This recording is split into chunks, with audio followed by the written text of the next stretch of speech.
জয় যিশু। প্রথম পাঠ শিষ্যচরিত ৫ অধ্যায় ৩৪ থেকে ৪২ পদ। যিশুর নামের জন্যে লাঞ্ছনা ভোগের যোগ্য বিবেচিত হয়েছেন বলে প্রেরিতদূতেরা আনন্দ করেন। মহাসভার সদস্যরা যে প্রেরিতদূতদের মেরে ফেলবেন বলে স্থির করছেন, এই কথা বুঝতে পেরে গামালিয়েল নামে মহাসভার একজন ফরিসি সদস্য সেই সময় উঠে দাঁড়ালেন। তিনি ছিলেন একজন বিধানাচার্য। সকলেই তাকে সম্মান করত। তিনি প্রেরিতদূতদের কিছুক্ষণের জন্য বাইরে নিয়ে যেতে নির্দেশ দিলেন। তারপর তিনি সদস্যদের বললেন, শোনো ইসরায়েলের মানুষেরা, তোমরা ভালো করে ভেবে দেখো, ওই লোকদের নিয়ে তোমরা কি করতে যাচ্ছ। এই তো কিছুদিন আগে থেউদাস নামে একটি লোক হঠাৎ এসে নিজেকে বিশেষ একজন বলে জাহির করেছিল এবং ১০০ লোক তার সঙ্গে যোগও দিয়েছিল। শেষে কিন্তু সে নিহত হল, আর তার অসমস্ত অনুগামী চারদিকে ছড়িয়ে পড়ল। তারপর লোক গণনার সময়ে হঠাৎ দেখা দিল গালিলিয়ার সেই জুদা। সে বহু লোককে নিজের দলে টেনে নিল, কিন্তু সেও শেষে নিহত হল, আর তার সমস্ত অনুগামীও ছত্রভঙ্গ হয়ে পড়ল। তাই এখন আমার পরামর্শ এই যে, তোমরা ওই লোকদের থেকে দূরে দূরেই থাকো। ওদের তোমরা বরং ছেড়েই দাও। ওদের এই সংকল্প, এই প্রচেষ্টা যদি মানুষের কাজ হয়, তাহলে তা ব্যর্থ হবেই হবে। কিন্তু যদি তা ঈশ্বরেরই কাজ হয়, তাহলে তোমরা ওদের কিছুতেই উচ্ছেদ করতে পারবে না। আর হয়তো শেষে বুঝবে, তোমাদের এই সংগ্রাম স্বয়ং ঈশ্বরেরই বিরুদ্ধের সংগ্রাম। গামালিয়েলের এই পরামর্শ সবাই মেনে নিলেন। তারা তখন প্রেরিতদূতদের ডেকে আনালেন। তারপর তাদের বেত মারিয়ে তারা যিশুর নামে কোনো কিছু বলতে তাদের বারণ করে দিলেন, আর তারপরে তারা তাদের ছেড়ে দিলেন। তখন যিশুর নামের জন্যে লাঞ্ছনা ভোগের যোগ্য বিবেচিত হয়েছেন বলে প্রেরিতদূতেরা আনন্দ করতে করতে মহাসভা ছেড়ে বেরিয়ে এলেন। এরপর প্রতিদিন মন্দিরে এবং বাড়িতে বাড়িতে তারা সমানে উপদেশ দিতে লাগলেন। খ্রিস্ট যিশুর মঙ্গল বার্তা প্রচার করতে লাগলেন। প্রভুর বাণী। ঈশ্বরকে ধন্যবাদ। শ্যাম সঙ্গীত ২৭ অধ্যায় ১ পদ, ৪ পদ, ১৩ থেকে ১৪ পদ। ধু চিরদিন আমি যেন থাকতে পাই আমার প্রভুর কাছে। ভগবান আমার জ্যোতি, আমার পরিত্রাণ, কার ভয়ে হব ভীত।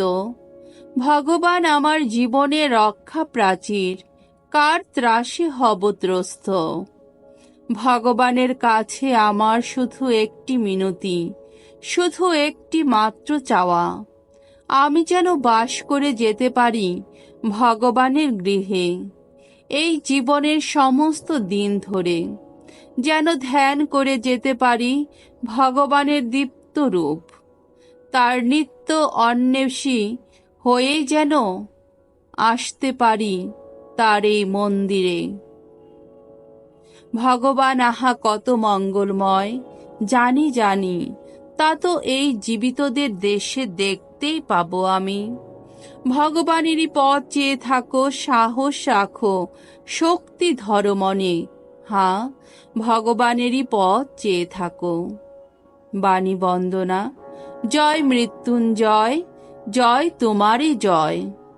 মানুষ কেবল রুটি খেয়েই পারে না কো বাঁচতে, প্রভুর উক্তি পাথেয় করে পারে বেঁচে থাকতে। মঙ্গল সমাচার। যোহন রচিত মঙ্গল সমাচার ৬ অধ্যায় ১ থেকে ১৫ পদ। লোকেরা যতটা খেতে চাইল, যিশু ততটাই নিলেন। এবার যিশু গালিলেয়া সাগরের অর্থাৎ টাইবেরিয়াস সাগরের ওপারে পাড়ি দিলেন।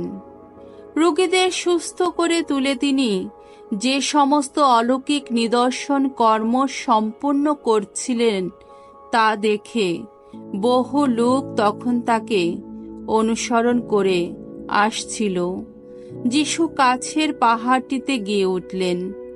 সেখানে তার শিষ্যদের সঙ্গে তিনি এক জায়গায় বসলেন। তখন ইহুদিদের মহাপর্ব, সেই নিস্তার পর্বের সময় প্রায় এসে গেছে।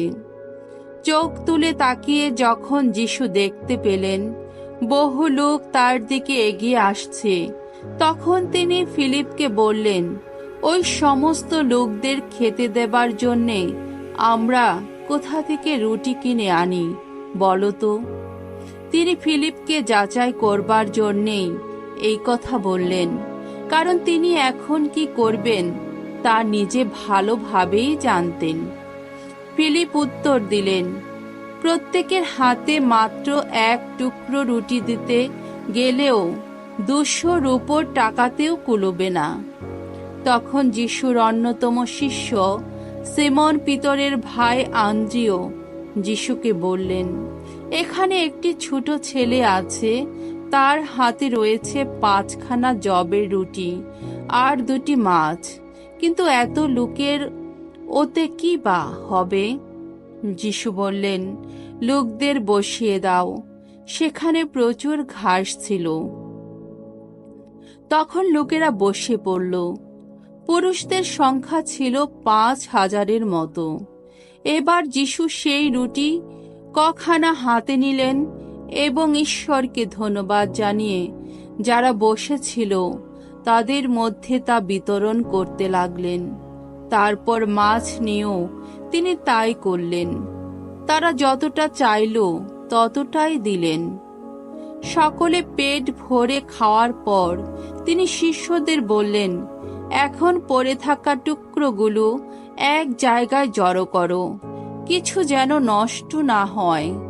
তারা তখন সেই মতোই সেগুলো জড়ো করে রাখলেন এবং যবের সেই 5খানা রুটির যে টুকরোগুলো লোকেরা খাওয়ার পর ফেলে রেখেছিল তাই দিয়ে তারা 12টি ঝুড়ি ভর্তি করে ফেললেন। যিশুর এই অলৌকিক নিদর্শন কর্ম দেখে উপস্থিত লোকেরা বলে উঠল, উনি নিশ্চয় সেই প্রবক্তা, এই জগতে যার আসবার কথা ছিল। যিশু বুঝতে পারলেন যে তারা এখনই এসে তাকে রাজা করবার জন্য জোর করে নিয়ে যাবে। তাই তিনি সেখান থেকে একলা আবার সরে গেলেন পাহাড়ের আড়ালে। প্রভুর মঙ্গলময় বাণী। খ্রিস্ট প্রভু তোমার প্রশংসা হোক।